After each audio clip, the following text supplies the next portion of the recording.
We have been hearing a lot regarding AI these days. మీ ఇంట్లో ఒక చిన్న పిల్ల ఉంచి, ఆ చిన్న పిల్ల మీకు ఏఐ అంటే ఏంటి అని అడిగితే మీరు ఎలా ఎక్స్‌ప్లెయిన్ చేస్తారు? ఓకే. ఇది ఎక్స్‌ప్లెయిన్ చేయడం కోసం మనం ఆల్మోస్ట్ ఒక ప్రీ హిస్టారిక్ టైమ్‌కెళ్ళి ఒక కథ విందాం. ప్రీ హిస్టారిక్ టైమ్స్‌లో ఒక ఇద్దరు మనుషులున్నారు. రమేష్, సురేష్ అని చెప్పేసని. రమేష్ అక్కడెక్కడో ఒక పులిని చూసాడు. అది సురేష్ చెప్దాం అనుకుంటున్నాడు. అటుపక్క వెళ్ళకురా పులి ఉంది అని చెప్పేసని. కానీ రమేష్‌కి అది ఎలా చెప్పాలో తెలియక తను ఏవో సైగలు చేసి సురేష్ చెప్పాడు. కానీ సురేష్‌కి అర్థం కాలేదు. అటువైపు వెళ్ళాడు. సురేష్ చనిపోయాడు. నౌ వాట్ హ్యాపెన్స్, రమేష్ మెల్లమెల్లగా లాంగ్వేజ్ అనే థింగ్‌ని డెవలప్ చేసుకున్నాడు. లాంగ్వేజ్ థింగ్ ద్వారా తను ఎఫెక్టివ్‌గా సురేష్‌కి ఎలా ఎఫెక్టివ్‌గా కమ్యూనికేట్ చేయాలో నేర్చుకున్నాడు. See that's the whole beauty of language. Language help the humanity to grow and evolve. That's how we survived all these years. So ఇంత పవర్ఫుల్ అయిన లాంగ్వేజ్‌ని ఇప్పుడు మనం కంప్యూటర్స్‌కి నేర్పిస్తున్నాం.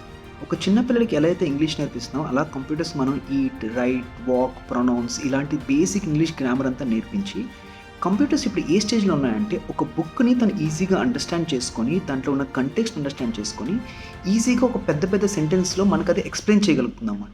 That's how the computers have evolved over the years. ఇప్పుడు మెయిన్‌గా దీనివల్ల ఏమవుతదంటే, ఒక హ్యూమన్ ఉన్నాడనుకోండి.